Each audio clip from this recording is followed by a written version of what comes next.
The magnificent messenger of Allah, the magnificent messenger of Allah. Alhamdulillahi Rabbil Alameen wa salatu wassalamu ala Sayyidil Mursaleen. Amma ba'd fa'a'udhu billahi minash shaitanir rajeem. Bismillahir Rahmanir Rahim. Please repeat after me. As-salatu wassalamu alayki ya Rasulullah. والسلام عليك يا رسول الله Wa ala alika wa ashabika ya Habib Allah. وعلى آلك وأصحابك يا حبيب الله Salatu wassalamu alayki ya Nabi Allah.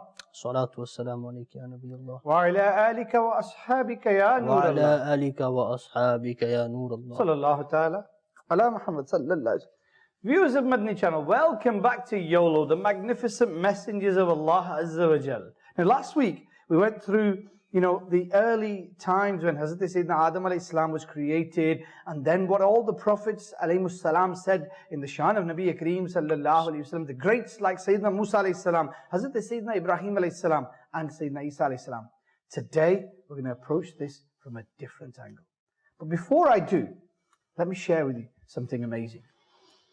Now, there are many blessings of reciting Durood Pak upon Nabi Kareem sallallahu alayhi wa sallam.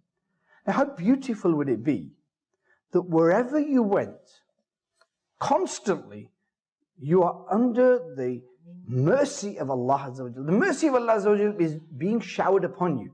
A wazifa, so that you are successful wherever you go. The blessings continue to descend. Listen to this hadith of Mubarak. Nabi Kareem sallallahu alayhi wa sallam is reported to have said, whoever sends Durood Pak upon me once, Allah Azza wa Jal sends 10 mercies upon him. It's a beautiful hadith of Mubarak, and one we may have heard before many times, but have we ever pondered upon it? Because think about the person who recites Durood Pak 10 times. He gets 100 mercies. 100 times, 1,000 mercies, and it continues like that. But think about that person who spends his days and nights reciting Durood Pak upon Nabi Kareem sallallahu alayhi wa sallam. Wherever he goes, whatever he does, constantly his lips are moist with the zikr of Allah Azza wa Jal and with Durood salam upon the beloved Habib sallallahu alayhi wa sallam. And all day long, all night, he is under the shade of the mercy of Allah Azza wa Jal. Mercy continues to descend upon him. What a beautiful way to live your life. Success wherever you go. Salu al Habib sallallahu ta'ala ala Muhammad sallallahu alayhi wa sallam. We're going to move to our first segment, inshallah Azza wa Jal. And today, we discussed from the beginning to the point that Aka Kareem sallallahu alayhi wa sallam was about to bless this world. Today, we're going to move forward from there. Salu al Habib sallallahu ta'ala ala Muhammad sallallahu alayhi wa sallam. The magnificent messenger of Allah. So, Alhamdulillahi Rabbil Alameen, Allah Azza wa Jal's beloved Habib sallallahu alayhi wa sallam blessed this world. Now, it's very important we understand the state of the world. We briefly discussed it last time, but let me talk about it a little more today. The world was in darkness. Morality, principles, etiquettes, doctrines, laws, rules, regulations, the very fabric of society had broken down. So only the rich and the powerful lived a luxurious life. But for the poor person and everybody else, there were no rights and no limits for the rich. It was very unfortunate. Lying, oppression, backbiting, jealousy, feuds, wars, and nothing was off the table. Age of total ignorance, of significant darkness, of unimaginable problems. And this wasn't just in the Arabian Peninsula. In that peninsula, people were worshipping everything they could find. Superstition had set in. But wherever over the globe you went, this was the general state of the world all over.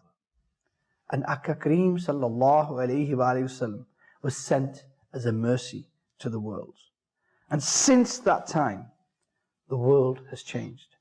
Alhamdulillahi Rabbil Alameen, this darkness was lit up. And we're going to talk about that amazing nur, the light, the enlightenment that Allah Azza wa Jal sent to the world, the best of creation, sallallahu alayhi wa sallam. Imagine what that time would have been, where, like you mentioned, in a complete darkness, where the father is getting ready as soon as his daughter becomes mature. He's already dug a grave for her in the jungle, Allahu Akbar. where the father is getting ready, dressing her up nicely, saying to her that we're going to a festival, and then going and throwing her inside that ditch. And as she is thrown in, he's putting massive boulders on top of her. And she's screaming out, asking, Father, help me, help me. And the father has no remorse. And his honor, this was the honor killing, wasn't it? His honor meant more to him than humanity itself. It was a time, like you said, it was darkness. There's a verse of the Quran, هُوَ الَّذِي يُصَلِّي عَلَيْكُمْ وَمَلَائِكَتُهُ لِيُخْرِجَكُم مِّنَ الظُّلُمَاتِ إِلَى النُّورِ. The verse says that it is He who sends blessings upon you, and His angels ask for blessings to take you, as in the ummah, out of darkness and put them into light. Allahu Akbar. Now, at that point in this darkness, when there was no humanity, there was no remorse for your own daughter. They were proud of it, weren't they? They would bury their daughters alive and then be proud of the fact that they'd done it. So once, they'd go back, like they've not done something crazy, they would go and boast about this, that I have done this. I mean, I remember the example, Shiraz Bhai, where there was some sons, and when their father passed away, they took their mother to the marketplace and sold her. Yeah. And this was the condition of the world. So, I want the viewers of Madani Channel to understand that I'm not just talking about people fighting each other or feuding over money. I'm talking about the very basic morals of society completely breaking down, so that to the extent that people are selling their own mothers, people are burying their own daughters, all sorts of sick and wicked acts were taking place. And it was in that environment that Aka Kareem sallallahu alayhi wa alayhi wasallam blessed the world. SubhanAllah. And you know what makes it, so you have injustice and crimes and lack of humanity in society. And then you get some sort of relief when you have someone to go to, when you have a court to go and, allow them to hear you out. At that point, there was no one to hear your words as well. There was no one to go to saying, look, I've been treated unjustly. That made it even worse, so the women would just stay quiet. Women who their inheritance wouldn't be given to, or they're sold as slaves in the market, abused and misused, they'd have no one to go to as well. And if you put that on a larger scale, you had tribes, right? And their honor, and they would, if someone looked at someone in the wrong way, they'd kick off. Their kick-off was different. It would be murder, and that murder would be tit for tat and last for centuries. Yeah, it would go on. And it's like any time you'd see someone from the other tribe, they'll just kick off again. You mentioned women, though. And when I read about the arrival of Aka Kareem sallallahu alaihi wasallam, you read the books of history, Shiraz Bhai, one of the most oppressed classes of human beings was women. I mean, there were people who at the time were saying, well, this is just a reincarnation of the devil. This woman isn't a human being. It actually should be tied with the cattle and all. And it was Islam, and it was Nabi Kareem sallallahu alayhi wa sallam who gave women their rights. A lot of people, they advocate for the Western world and everything else. Actually, if you pick up the books of history, it was only in the last 100, 150 years that women got voting rights, inheritance rights, and everything else. What we wrongly do is we cross-reference rights with the way people dress. So we think if Islam imposes a dress, therefore women are oppressed. Whereas this is for their own betterment, But this Western society, it says, well, if Islam doesn't allow you to dress, walk down the road semi-naked, then you're being oppressed. And a lot of our sisters, they start to believe in this fallacy. Whereas Islam, you look at the books of history, in this country, in other European countries, up until I think the late 16th, 17th century, the situation here was so dire that they were in civil wars for centuries. And they had nothing to eat. They were starving to death. It was only in the last 100, the revolutions that happened.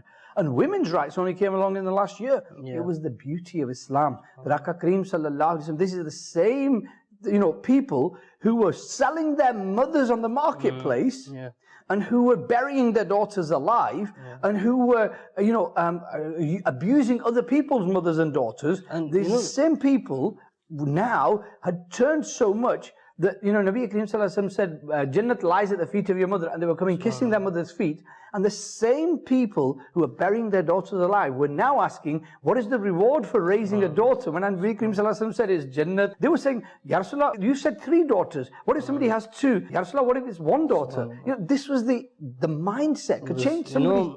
Whilst in the midst of all that darkness, it actually felt as if, when is this going to come to an end, this darkness? Allah. These, the words that I just said there, when will this come to an end? That's what the world was. It's important because I'm going to come back to that. I'm going to reflect off that. So at that time, this was before the birth of the Prophet ﷺ, in this dark era, when the Prophet, or even just before the Prophet ﷺ's birth, we had incident of Abraha, where he tried to break down the Kaaba. So now, during that time, and Isa Islam had already prophesied, Ibrahim Islam, Musa Islam, they all prophesied that there would be a Nabi Akhiru Zaman. And so there was, the ayat, قَدْ جَاءَكُم مِّنَ اللَّهِ نُورٌ وَكِتَابٌ مُبِينٌ. So the full ayat from the start is actually towards the Ahlul Kitab. The outcome of the ayat is that they were searching themselves. They were kind of analyzing themselves that when is this prophesied prophet coming? If you look at the context of the verse, they were actually looking for the signs, and they were investigating for the signs that when is this Nabi Akhiru Zaman going to come? Like how when Isa Islam came, they didn't like it because he's the religion, and there's a new religion, there's a new government, there's a new system now. They did not like that. And so the same when Isa Islam and Musa Islam told them that there's going to be a Nabi Akhiru Zaman, they kept it in their database system, and all the scholars knew about this from the Ahlul Kitab. So the world was waiting for this. They were all waiting for this. Because of the oppression, that's a beautiful point. That, before the arrival of Nabi Kareem Sallallahu Alaihi Wasallam, this was common word, that there is going to be this special, and I suppose the Bani Israel had already rejected Hazrat Sayyidina Isa Alayhi Salam to an extent. So when Hazrat Sayyidina Isa Alayhi Salam came, a lot of them believed him and they became Christian. But a lot rejected him as well. So a lot of people rejected him as well. But they were still waiting for the last and final messenger. And there are some foolish ones who still are waiting for the last and final messenger. I mean, how foolish can you get because you see, I say that with this. When Nabi Kareem Sallallahu Alaihi Wasallam blessed this world, the world was in absolute darkness, right? Now just imagine this, Shirazbi. At that time, society had collapsed.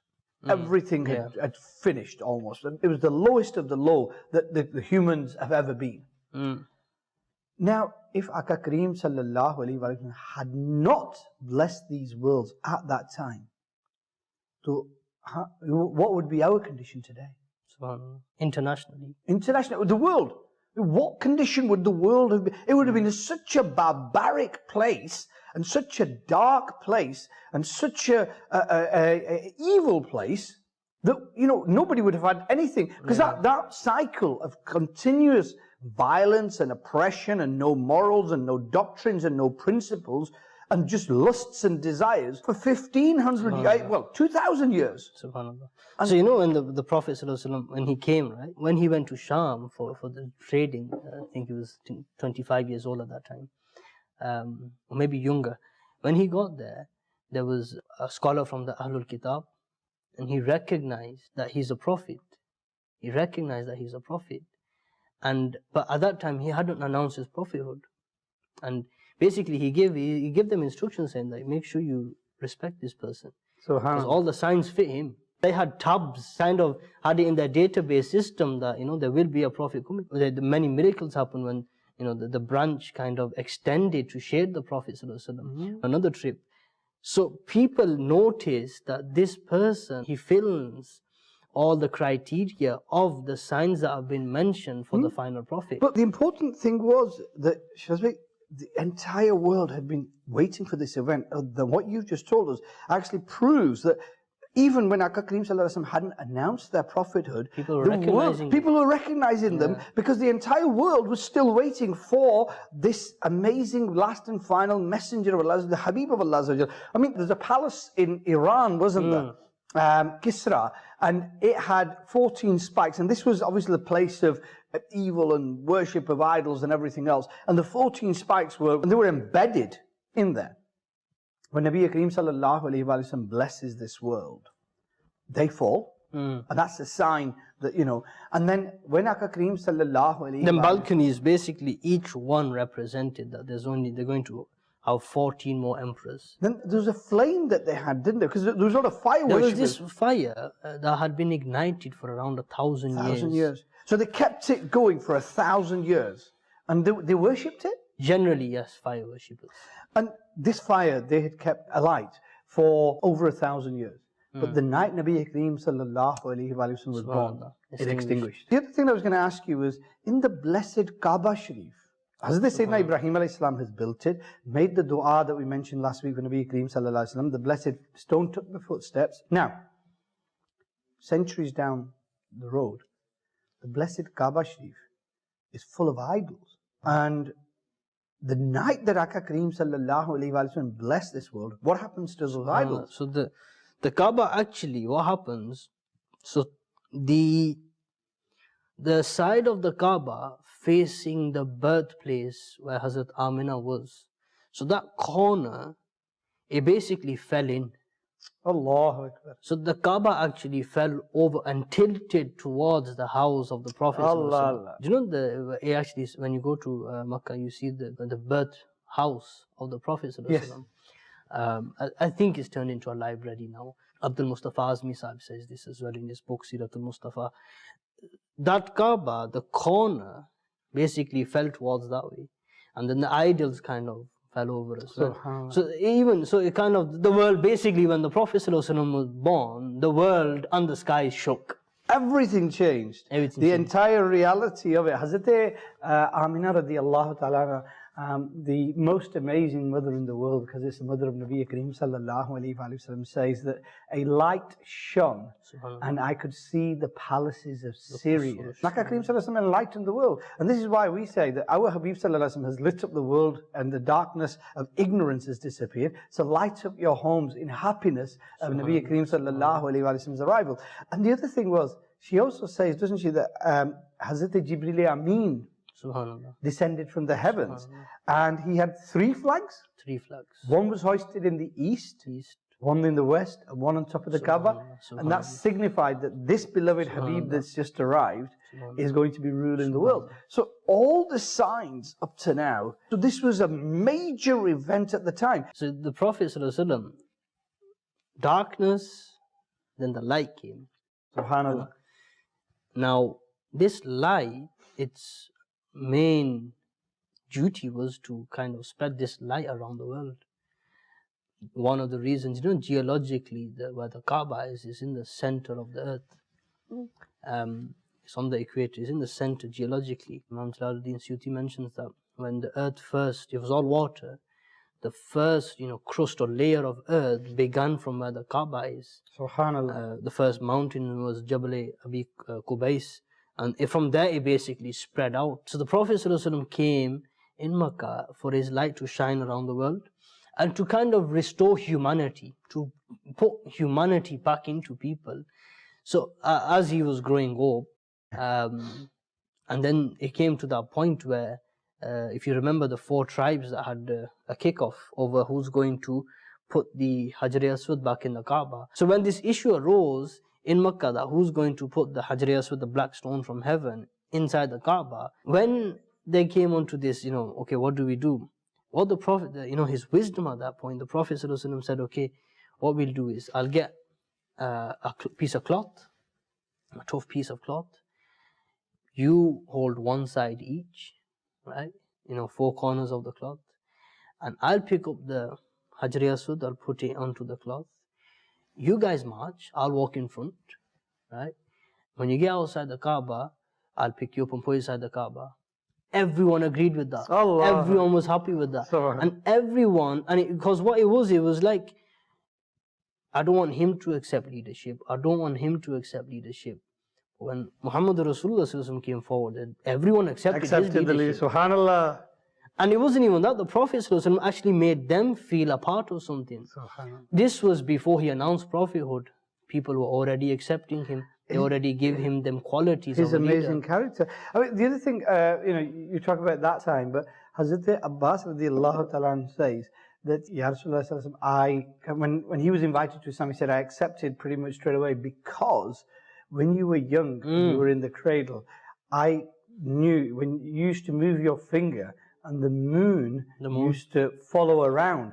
And I could see the moon following. It was like a toy for you, Ya Rasulullah. So I knew that you were special. And when you announced your prophethood, and you invited towards Islam, I accepted Islam because of what I'd seen when you were a child. And the whole point is, we've discussed, at the beginning, before Aqqa Kareem Sallallahu Alaihi Wasallam arrived in the world, the darkness at the time, all the signs, all the people looking for this event, and the event actually occurring, the whole world's turned upside down when this event occurs.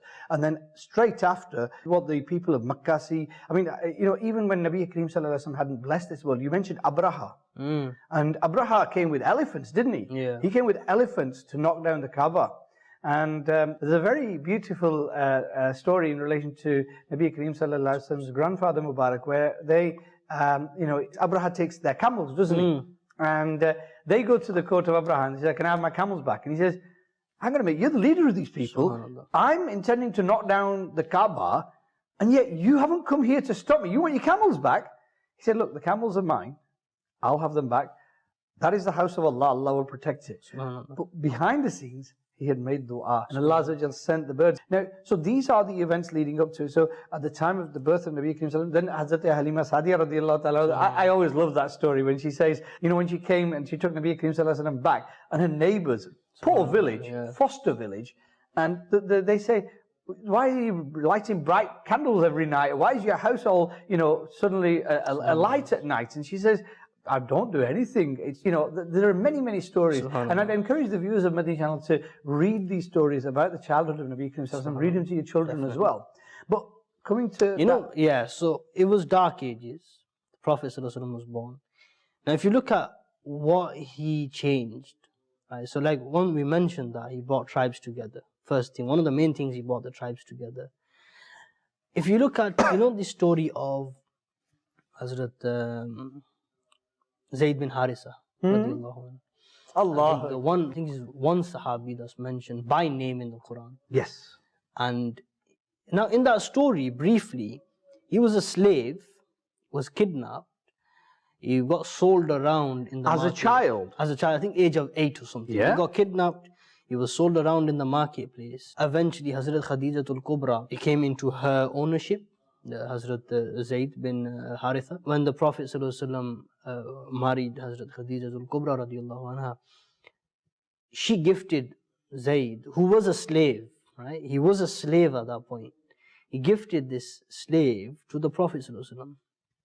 And he stayed with the Prophet ﷺ even all the way up until, post-conquering Makkah. And eventually, after many years, the uncle and the father of Harisa, basically Haritha himself, right? He came and he found out, someone told him that, we've seen your son, he's with this person in Makkah. And, they all came down to Makkah and they basically found the Prophet ﷺ and Zayd bin Harisa. And they basically said, look, he's my son.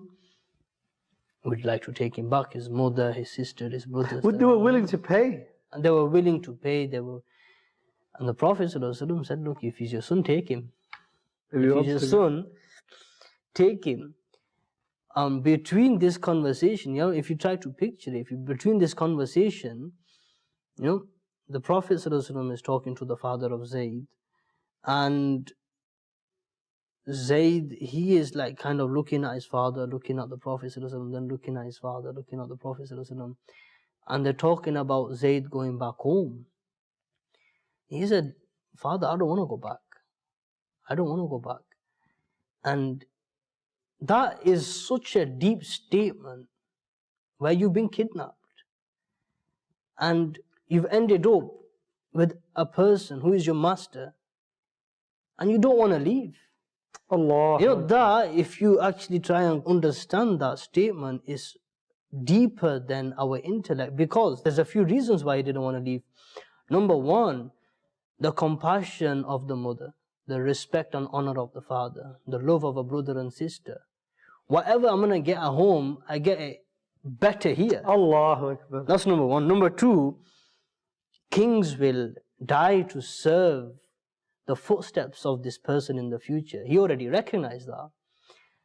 The most deepest one, if you try to understand it, and it's coming back to the Dark Ages, where people had no value. Humans had no value. Slaves, they had no value. Sisters, daughters, mothers had no value. And the Prophet ﷺ could have took money and said, take him. But the Prophet ﷺ came to make people priceless. Allah. He came to make people priceless, not valuable. There's a difference. He could have said, okay, take this, this is the value, take it. But that wasn't his point. His maqsad was to make humans, real humans, and basically priceless. And that's one of the biggest, one of the events of the life of the Prophet ﷺ, and the beauty of the outcome of that, where the Prophet, where he said, I'm not going to go. The father was like, wow. He was shocked himself that how, what was up? At the time, Nabi Kareem sallallahu alayhi wa sallam's character Mubarak, there were many examples, weren't there, of people who set out once they saw the signs of the last and final messenger. Because some of the signs were in the books, but some of them were physical signs, and the scholars and those who had a lot of spiritual insight started to see the signs that the last and final messenger had finally blessed the earth. And out of those, we hear the story of Hazrat Salman Farsi, who was sold through the marketplaces and he spent time with different preachers, different scholars, and they gave him signs, and looking for these signs, looking for the right religion. He eventually ended up in Madinatul Munawwara, and he was working in an orchard, in a date palm orchard, when Nabi Kareem sallallahu alayhi wa sallam, he found out about Aka Kareem sallallahu alayhi wa sallam and came to the court of Nabi Kareem sallallahu alayhi wa sallam. Then the other thing was, there was a Buraira Rahib, the monk, when Nabi Kareem sallallahu alayhi wa sallam, as a child, was traveling. And this was a great scholar, and he'd studied the books for years, and he had a monastery on the route where, I think there was a traveling caravans, a business caravan, which traveled from Makkah to Syria. And he had a monastery on the way. And people used to stop there to rest and take water, but he never came out. And then one day, and this is as Nabi Kareem sallallahu alayhi wa sallam is still young. And one day, you have amongst you the mercy to the world. You have the messenger of Allah. And the people are thinking, what? What is this guy? And this is a guy who never comes out of his monastery. You're allowed to use his facilities. And why he's come out, something must be special. And he takes the hand of Nabi Kareem sallallahu alayhi wa sallam. The people wouldn't think, this is an orphan child from Makkah, and yet he's saying this about this person. And that was another sign, because he'd seen those signs. And when they asked him, why do you say this? He said, because I was sitting and watching you, and no stone did he pass, no tree did he pass, but they prostrated to him. And these are the signs of a messenger of Allah, and these are the signs of the final messenger. And a cloud was shading him as well. And these are all, so, everything at that time, all these people who were coming from different parts of the world. And then the other thing that you mentioned was how the people respected Aka Kareem sallallahu alayhi wa sallam. This is before the announcement of prophethood. And, the greatest evidence Nabi Kareem sallallahu alayhi wa sallam put forward when Aka Kareem sallallahu alayhi wa sallam called the people the first time, that first meeting, when they said, Aka Kareem sallallahu alayhi wa sallam said, if I told you there's an army coming, would you believe me? These are the people who calling him Sadiqul Wa'dul Amin, the most trustworthy, the most praiseworthy, the most honest and reliable. And you remember the incident of Suraqa bin Malik? Yes. This is what happened was when he was coming towards the Prophet ﷺ to assassinate him. This is on during the journey of Hijrat, and the Meccans had put a bounty of 100 red camels and red eagle. One red camel was a big deal. 100 red camels was the bounty, I think, and they were coming to. And he was the best horse rider. He was best horse rider and best hunter. And so they've come out of the cave. There's difference. One says that it was before he went to the cave. One says after he came out of the cave with Abu Bakr Siddiq radiallahu anhu. Now, when Suraqa bin Malik was coming, radiallahu anhu, at that time he wasn't a believer. He was the best horse rider, the Prophet ﷺ. When the horse seen the Prophet ﷺ, what happened was the ground, each time the front hoof of the horse would touch the ground would kind of hold on to the hoof. Allahu Akbar. Which is like, if you press the front brakes of a bicycle, you should go flying forward. Yeah. And that's what was happening. And he realized that, look, this has never happened to me on my horse. I'm the master in the arts of riding a horse. That means this person is special.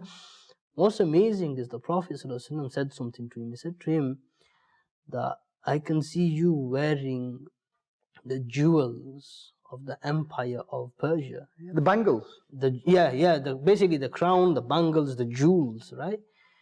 The national treasures of Persia. That was one. In Khandaq, right, in the battle, they were trying to break this rock and they couldn't break it. Everyone's having an attempt. The Prophet ﷺ said, give me the mi'wal.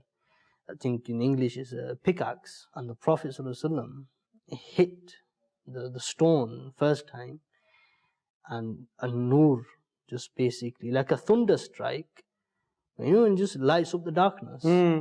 But this was a nur that just lit everything up. And the Prophet ﷺ made a dua. And in that dua, the Prophet ﷺ he gave them good news. He gave them good news and he said that you're going to conquer, not in sequence, Syria, 3 times it happened. Syria, Iran and Al-Aqsa, 3 places, right? And now, on the other side, the munafiqs, they were together having their gossip. They weren't helping out, they were just there on the side. Listen, though, we're scared to even go use, the toilet basically to relieve ourselves. And he's talking about taking over these big countries that we've never even gone to, never even seen, right? That was their idioticness. Suraka bin Malik had it in his mind the entire time. So certain things, I'll just give you 2 examples. Certain things happened during, remember the Prophet ﷺ, after announcing prophethood, 23 years. After 23 years, whilst he was 63, he departed, he left this world. Now, in them 23 years, and all these signs took place in the Khilafat of Hazrat Abu Bakr Siddiq, in the Khilafat of Umar ibn al-Khattab, and basically Khulafa Rashidin, and after that even the Ottomans, so on and so forth. The Prophet ﷺ, in them 23 years, Nuh alayhi salam, 950 years he showed his character, and 1640 years, that's how long he was living.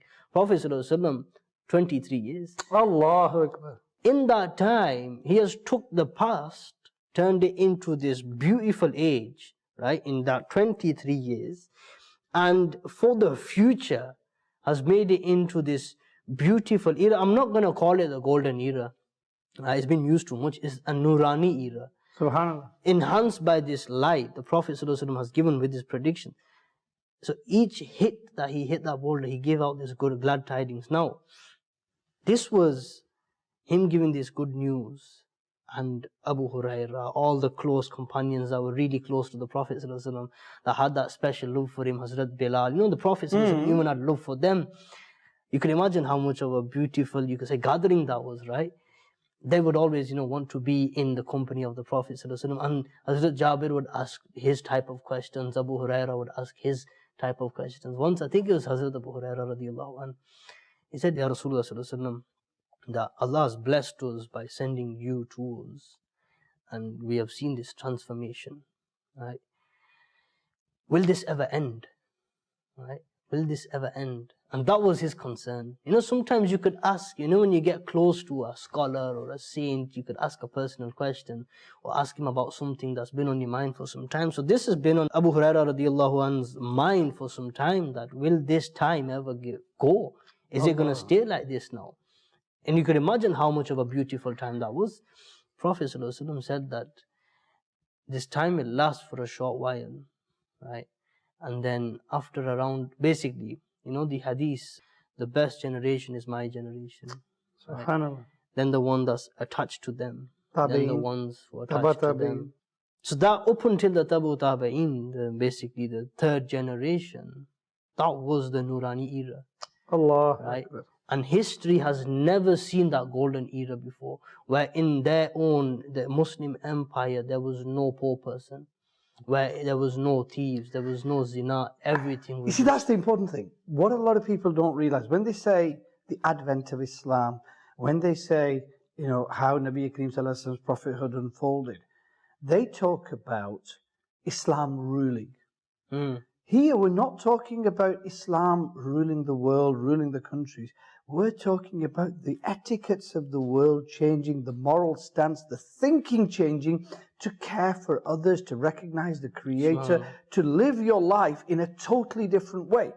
Now, you might be able to teach somebody some things, but to change the thinking of the entire world. Because a lot of people say, well, what about the West? You look at the basics of all these societies and you read the different doctrines upon which they're based, you will inevitably find in there the light of Islam and the teachings of Nabi Kareem sallallahu alaihi wasallam in these societies. The systems that Aka Kareem sallallahu alaihi wasallam and Islam and the Quran created are throughout the world. Whether somebody accepts it or not, some people won't. But the reality is, the light was there. From the Tabi'in, so the fourth generation, fifth generation, them guys, basically the scholars of that time, they were pioneers in the sense that they took the Quran, they took the interpretation, the Hadith, and they went all out. They served their full life, getting that knowledge into, basically absorbing everything and putting that ilm into different departments, right? Later on, just like briefly what happened, right, in that timeline, later on, you got this new type of scholars that have studied every single narration, ayat, interpretation, that there was nothing left in any library for them to study. That's how much they've studied, right? Because of the Iqra bismi rabbika alladhi khalaq. They went all out in studying. They got to such a point when they began to invent their own sciences, like maths, algorithms, different arithmetics. But most of these come from, because Nabi Kareem sallallahu alaihi wasallam's teachings, the Quran said, look at these things. Islamic scholars set up botany, zoology, algebra, mathematics. They studied these Islamic, from the golden era of Islam. Look at the universities in Baghdad, Sharif, and all over the world, in Khorasan, in Morocco, all over the Arabian Peninsula. And this was flourishing at that time. What a lot of the youngsters, especially in these Western countries, think that the West has always been like this and Islam has always been struggling. No, it wasn't like that. Actually, for hundreds and hundreds and hundreds of years, the actual luxuries and good wealth and beautiful lives and comfortable lifestyles were all in the Middle East and South Asia. And then, if you look back at European history, go back 300 years, there's been civil wars for 600 years. There was poverty, there was starvation. It was only these revolutions, like I said earlier, that brought this about. Actually, it was Islam and the teachings of Islam. So Muslims have come to Spain. So basically, the world we're living in now, and I'll say clearly, where there's no slaves, women's rights, basically our medicine. Tibbun Nabi is such a big field. Medicine, the way we eat, sleep, dress, our relationships. These are the hukuk, our worship, from top to bottom, everything that we are living in the West today, the center of it was the birth of the Prophet. It was him coming, and then the ripple effect took place. From Makkah to Mukarramah. Everything. From there, if you just pick up the map and look at Makkah and then look at every single country, it was a ripple effect. How the azan, all around the world. Subhanallah. Like, for example, now how the azan rises, when the sun rises in one place, the azan happens, right? As that sun goes along, it's sunset and sun rise at the same time, so there's azans happening all the time as a ripple effect, right? That's how Islam penetrated the earth. And this era that we call now, we're living in this technology, this luxury era, you could say in one sense, it is all back and due to the Prophet. Cutting it down because of the time. Yeah, we are. I just wanted to take a couple of points from what you said. You said that, look at this era, slavery was abolished. Up until 100 years ago, in most of these countries, anybody who was dark-skinned, black people, were being sold as almost like animals and cattle. You remember in a couple of centuries they were a commodity. They weren't even a citizen. And they were shipped over. Ships came to Africa. They took these, put them in boats like animals, and they shipped them across and sold them as slaves. Yeah, this is what 18th century. We're talking 17th century, and it's continued. Even today, in states in America, the blacks are segregated, and you had apartheid in South Africa. Yeah, this is you're talking 20th century. Yeah. And yet it was 1400 years ago Right.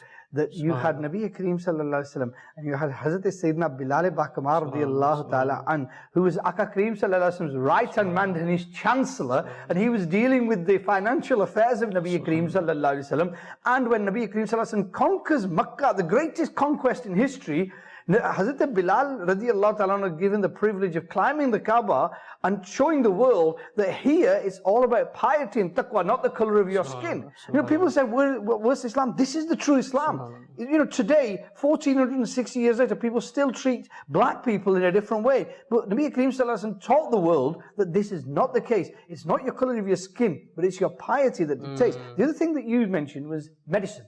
Medicine, you know, Islam, Nabi Kareem sallallahu alaihi wasallam taught medicine, the Quran is a cure. And today, medical science, a lot of people will say, they always made great leaps and bounds. But hang on a minute, life expectancies were more then. Diseases were less then. So what has it made great, you know, innovations and everything? Where has it got us? It hasn't got us anywhere. Why? Because we're not dealing with the root cause.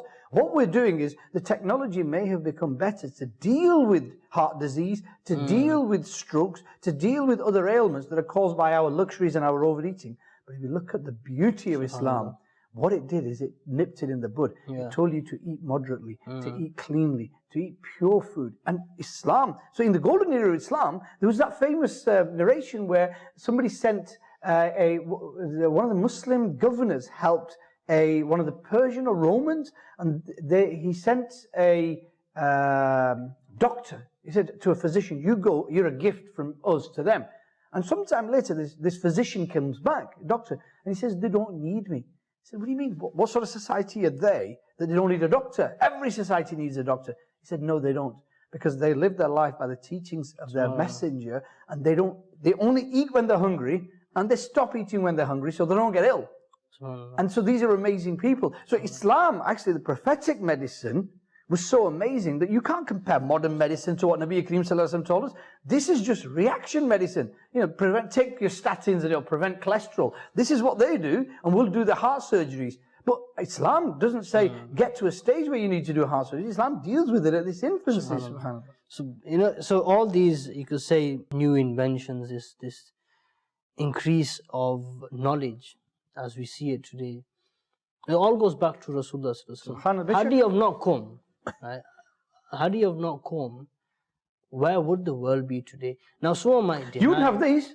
Sorry, I get passionate about this. Even for you wouldn't example, have these, because these are created from algebra. Algebra, the Muslim scholars created. When Nabi Kareem sallallahu alaihi wasallam's teachings and the glorious Quran was read, they sat down and they studied in accordance with the Quran and these. They created maths, they created algebra, they created algorithms, and they created binary codes. This is just that came on. But basically, these great people, the generations, were amazing. We're not. We're just chasing our lust. You know, Hazrat Abu Huraira asked another question in a different incident, and the Prophet ﷺ basically said that there will be a time, these are different narrations, there will be a time where a person's religion, he'd only have to act upon 1/10 of it because of the darkness of that time. And we're in that time.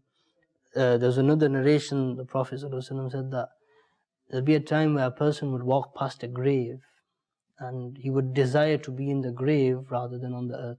So like, even though the sun does rise, it's still dark. Point is, now if you look at the narration of the best generation is mine, then the one after, then the one after, up until now, right? If we look back into time, the more we moved away from that lantern, from that nur, right, the more darker it's got. The more we have detached ourselves from that center point of humanity, of civilization, the more we are getting darker. And the days are going darker and darker and darker.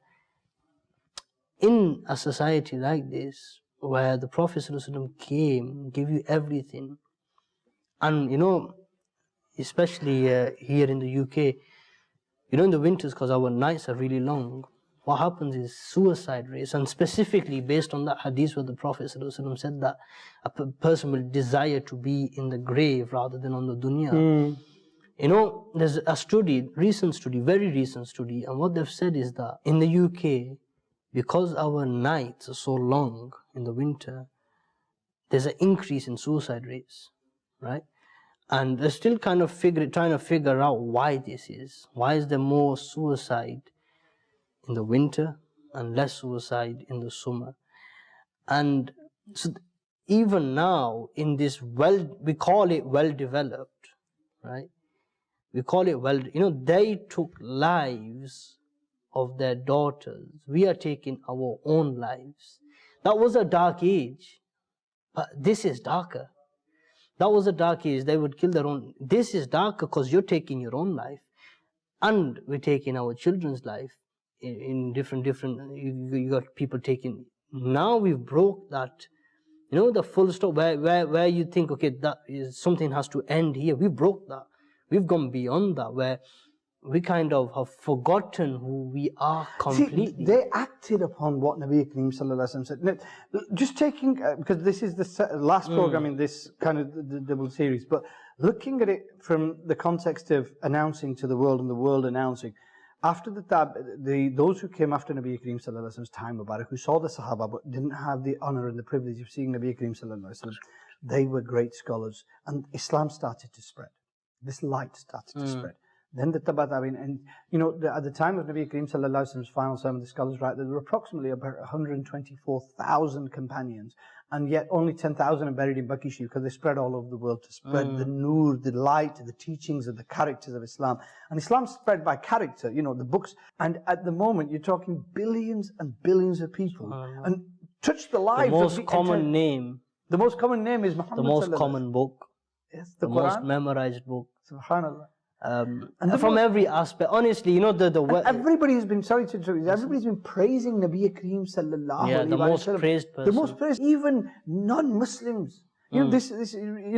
From Muslims, they wrote amazing things about Nabi, non-Muslims. So the point was, Shiraz Bey, that from the beginning of the universe and from the beginning of creation, everything was focused to Milad. And since the Milad, everybody's been looking back at that amazing, those years of Aka Kareem Sallallahu Alaihi Wasallam blessing this world, and people have changed their lives. They've not seen Nabi Kareem Sallallahu Alaihi Wasallam, they've not seen the miracles, they've just heard the name. Now the name of Nabi Kareem Sallallahu Alaihi Wasallam is such that people are willing to give their lives for it. That's how amazing it is. And this is going to continue to the Day of Judgment, isn't it? So the Prophet's companions were called Sahabi, right? And he would, refer to them as my companion, my Sahabi. But to those who came after him that never seen him, he would call them my brothers. Allah.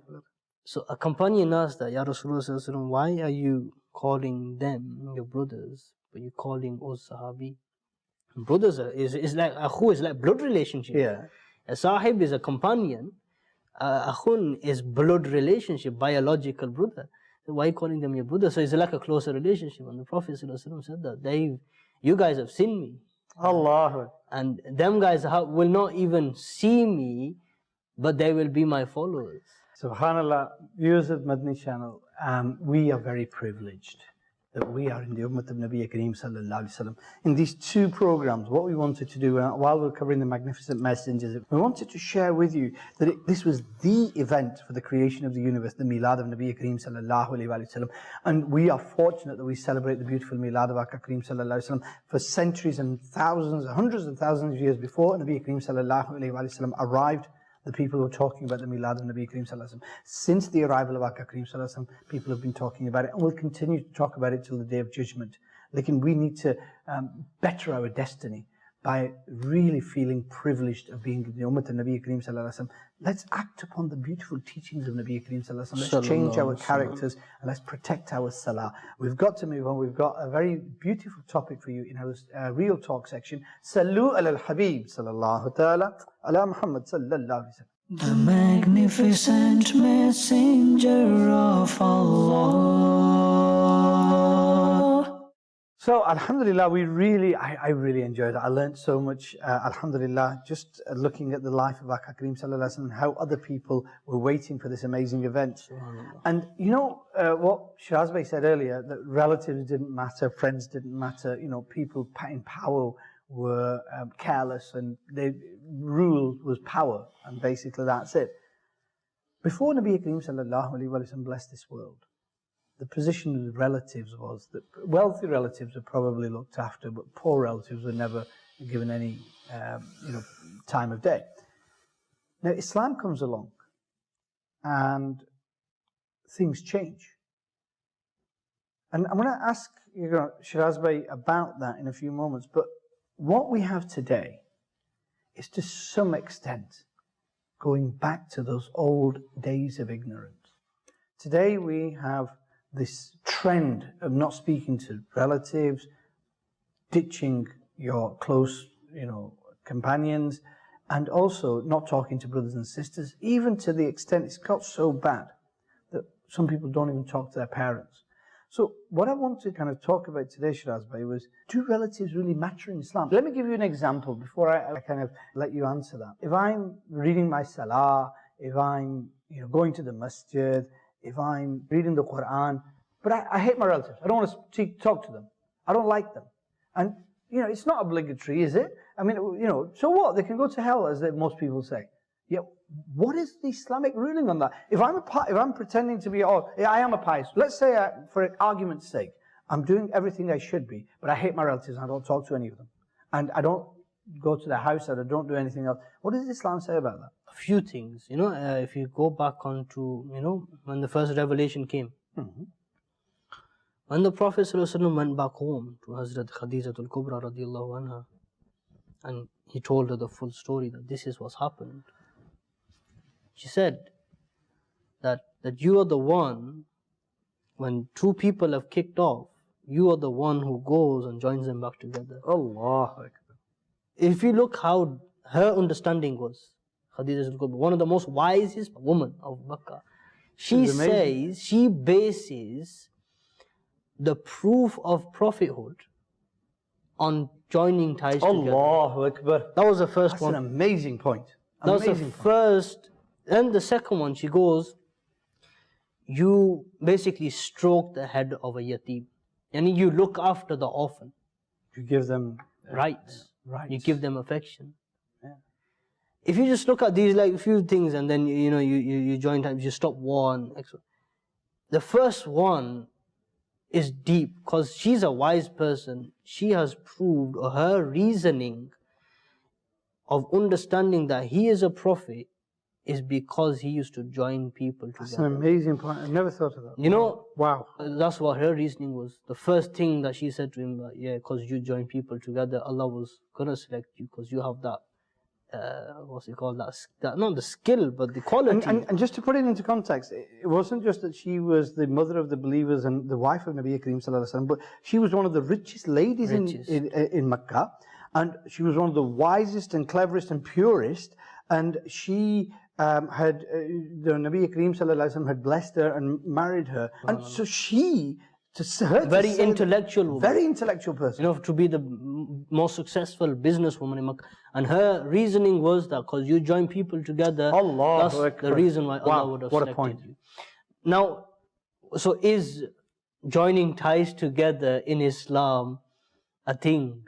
I think, according to Khadijatul Kubra, that was her reason of him being a prophet. One of the signs of prophethood, subhanAllah. Only one sign, that they joined people together. Now, in our time, I'll relate it to a Quranic ayat because there's less time as well. Allah says that day, a man will run away from his brother. A man, and the sequence is interesting. A man will run away from his brother. He'll run away from his mother, then his father, and in the sequence is brother, mother, father, wife, child. Right? So 5 individuals are mentioned. On that day of judgment, when you need help, يَوْمَ يَفِرُّ الْمَرْءُ مِنْ أَخِيهِ, and even your brother will need help, you will run away from. Then the mother's been mentioned, then the father, then the wife, and then the child. Reason for that, Harun Bhai, is because in that same sequence, generally we take most, haqq talfi, yani we take or disregard the rights of our brothers the most first, then our mothers, then our fathers, then our wife, and very last our children. Yani we will do our brothers over, right? But we will still, give the rights to our children on most occasions. So now the rights that have been mentioned in this Quran, and based on that, On the Day of Judgment, your rights will be given back to you. But you know you've took your brother's rights. Right? And when he comes to you saying, right, I want my good deeds back, you're going to run away from him. Some faces will be glowing happily, right? Looking at the rahmat of Allah subhanahu wa ta'ala. Some faces will have dirt and dust upon them.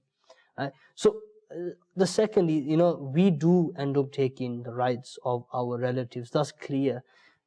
Are we supposed to do it?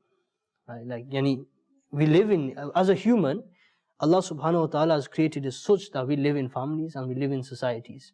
We live in communities. We live amongst people. So Allah subhanahu wa ta'ala, so we know as a human, we do have anger, right? Sometimes we do go out of control. We don't think right. We don't say the right words sometimes. As a human, knowing all this, we're going to have to learn to accept certain things as well. And that's the code, of tolerance, of forgiveness, and all these different qualities that the Prophetﷺ has told us about.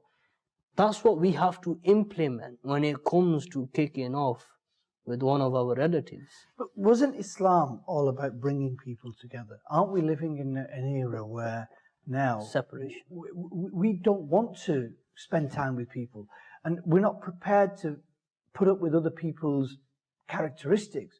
Say for example, we're brothers, yeah? I might have some good habits, I might have some bad habits. Now, do my bad habits mean that you disown me as a brother? No. And the other question is, what does Islam say about that? Say for example, sometimes I fight with you and I make your life a misery. Does Islam say you can cut your ties off with me?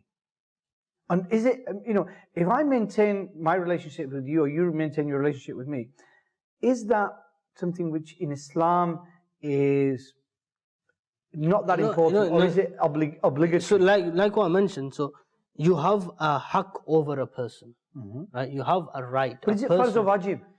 That's what people say. Based on that, it is because if you have a right over your brother, right, that means you need to fulfill that right. If you have mother's rights, you need to fulfill that right. If you have father's rights, you need to fulfill them rights. If you're not fulfilling them rights, when on the Day of Judgment, you're going to be running away from them. And that's what the like ayat is namaz, kind of, you get your wajibat. Wajibat are obligations. Yeah. Obligations which you have to do. If you do not do them, you become a sinner. Is maintaining your relationship just as equal? Allahu Akbar.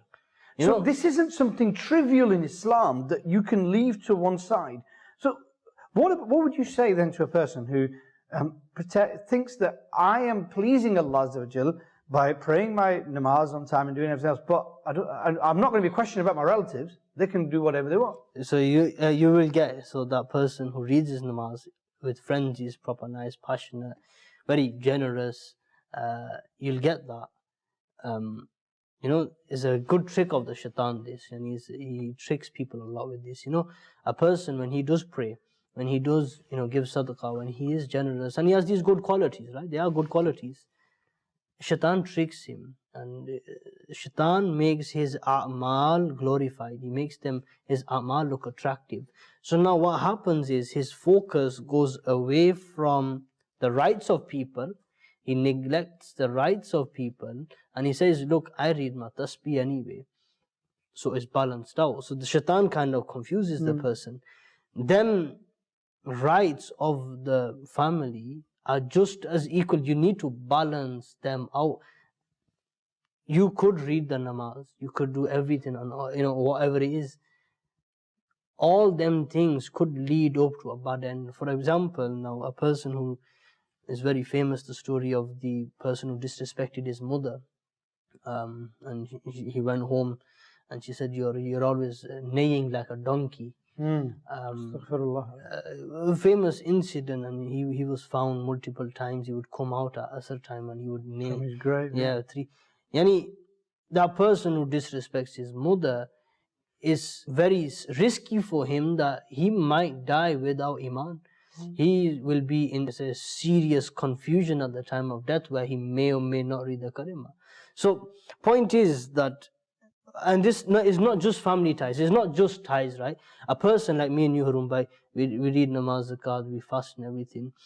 Shaitan sometimes tricks the person who does all the good deeds. He might be muezzin of the masjid, he is a very pious person, reads Quran. But if he's not good with his people, don't think that you've got a direct ticket to Jannah because you're reading namaz. There's a load of other obligations that you have to fulfill as well. Because the two ayats of the glorious Quran, sorry, I'm just going to interrupt you there, because there's an ayat of the glorious Quran, which Surah Al-Rum, and it was verse 38. Therefore give the relative his right, and to the needy and to the traveller. This is better for those who seek the pleasure of Allah Azza wa Jal, and only their objective has been fulfilled. And then there's another ayat Mubarak as well, which says, and fear Allah in whose name you demand mutual rights, and be mindful of your blood relations. Indeed, Allah is observing you at all times. Now, in relation to this ayat, Mufti Ahmad Yarhan alayhi rahmatur rahman writes this, and this, honestly, it kind of surprised me and brought a reality home. And this is what I wanted to share with the viewers of Madani Channel. Mufti Sahib writes that in the same way that salah, fasting, hajj, zakat are necessary for Muslims, it is absolute necessity for them to fulfill the rights of relatives. So together with all these fara'iz, which we consider absolutely crucial in Islam, comes the rights of relatives. We today break off our ties over trivial matters. We're not prepared to tolerate or forgive. We will, if somebody does something we don't like, if it's not in accordance with our kind of desires, suddenly we'll break up ties. Say, for example, somebody make a mistake. Well, this is the situation we're talking about. People say, well, he's like that, so I couldn't cope with it anymore. So Islam says, even if I think one of the biggest regrets a person will feel, I know a few people who never got on with certain peoples in their home, and after they passed away, they've told me loads of different stories and the regrets that they feel and that can't get over. And I'll summarize it from people do come and speak. I think if you do have, for example, parents, right, and suppose your parents are going from your doorstep to their car. Something little as walking them to the car and putting them inside the car. You will remember these little things for the rest of your life. We don't have compassion anymore, do we? That compassion's gone. Is that there are brothers and sisters, sorry to interrupt, there are brothers and sisters, Shiraz Bhai, who, don't visit each other for weeks and months and years. Just out of arrogance. Oh, I'm too busy. And if you've got one of your relatives who's poor, put £100 in the equation. Yes, well, yeah, they'll turn up. But no. You should look at your life and you should analyze it, because if you've got a wealthy relative, and you turn up to their house regularly, or whenever something, you say in the old days, and you turn up at their house saying, well, your chickens are not well or something, but yet, the poor relative, you don't go to, you need to check out what your understanding is. Reality check. Reality check. You know what used to happen in the olden days? You used to have people who cared about everybody. Their neighbours, and you might. So a lot of people watching this, you might not remember because you're quite young. But if somebody in the village or somebody in the town had a problem, even if you didn't get on with them, you'd go and help. You'd go and help. And if not, if you could do nothing more, you'd go and knock on the door and say, "Bhai, khairiyat, we've heard about this. If there's anything I can do," and the other person used to appreciate it. We don't get on, but the guy's still asking, and that's what's with distant relatives as well. Now, initially what the shaitan did is got rid of the distant relatives. We kind of shut them out. Then it came closer, and your direct cousins and all that, they kind of disappeared. Then brothers and sisters. And now there are people, Shiraz Bhai, you'd be shocked, who haven't spoken to their parents for months and years over trivial disputes. And this is what the shaitan does. But we think that because I'm reading my namaz, I'm going to the masjid, I'm doing Madani work, for example, don't think you're forgiven. You think you're forgiven. And yet, what the Quran and Hadith and teachings of Nabi Kareem sallallahu alayhi wa sallam, and the beautiful example you gave of what, Hazrat Khadijah al-Kubra radiyallahu ta'ala said, that in Islam, this was the essence. It was your dealings with people. A lot of people, I always use this example, a lot of people say, oh gee, I'm karak, I'm very bitter because I always speak the truth and people don't like the truth. And I always say that's a silly example. And I use the word silly very carefully. I said, why? Because who was the most truthful in the world? Nabi Kareem Sallallahu Alaihi Wasallam. Yet who was the most softly spoken and gentle? Exactly. Who was the most kindest towards his relatives? Even those relatives who Nabi Kareem, gave taklif to Nabi Kareem Sallallahu Alaihi Wasallam, put Nabi Kareem Sallallahu Alaihi Wasallam into problems. There's a lack of hikmat. There's a lack of wisdom. Now it's more of the falsafa reh gaya, talqeen ghazali. Allah. It's more like I'm right and everyone's. Well, I'm gonna do the last couple of minutes we've got left for our Madani recharge, and I've got something really nice for you. So we'll move on to that. Salu al Habib sallallahu ta'ala ala Muhammad sallallahu. The magnificent messenger of Allah. Amir al-Mu'mineen Hazrat Abu Bakr Siddiq radiallahu ta'ala had a cousin called Mistah radiallahu ta'ala, and he was poor. So Hazrat Siddiq Akbar radiallahu ta'ala used to give him some money on a regular basis to help him and his family. When the hypocrites made certain accusations against the mother of the believers, Hazrat Aisha Siddiqa radiallahu ta'ala anha, the glorious Quran testified to her purity. But the hypocrites were, getting together regularly and talking.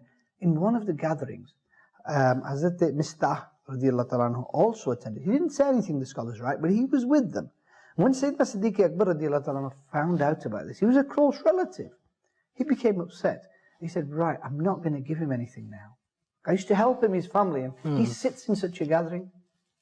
And these relationships between relatives and the favors you do for them are so important in the court of Allah Azza wa Jal, that Allah Azza wa Jal sent a glorious verse, 22, Surah Nur. And you know what it said? It said, and those amongst you who possess excellence and have capacity should not take oath in not giving to relatives and the needy and the emigrants in the path of Allah Azza wa Jal. And they should forgive and overlook. Do you not like it that Allah may forgive you? Allah is most forgiving, ever merciful. Sayyidina Siddiq Akbar radiallahu ta'ala said that I desire that Allah forgives me, so I shall never discontinue providing for Mistah radiallahu ta'ala, and he resumed the financial assistance. But this relationship between you and your relatives is so important that the greats, the best after all the prophets, the best of the rest of creation, Sayyidina Siddiq Akbar, and Allah Azza wa Jal showed him, gave him guidance on the path with the direct ayat of the Quran saying, do not take an oath that you will not provide for your relative. Who are we? Today we should look after our life. Even if it's a phone call, even if it's a smile, go and see your brothers and sisters. We always weigh the world in monetary terms. Don't do that. There is this love and affection that Allah has put between creation. And today we're losing that. Be nice to relatives. This is how Islam flourished. Islam didn't spread by the sword. Islam spread by the beautiful character of the great companions of Nabi Kareem Sallallahu Alaihi Wasallam. And where did they get that teaching from? From the best of creation Sallallahu Alaihi Wasallam. Subhanallah. Salu al Habib Sallallahu Ta'ala ala Muhammad Sallallahu Alaihi Wasallam. The magnificent messenger of Allah. The magnificent messenger of Allah.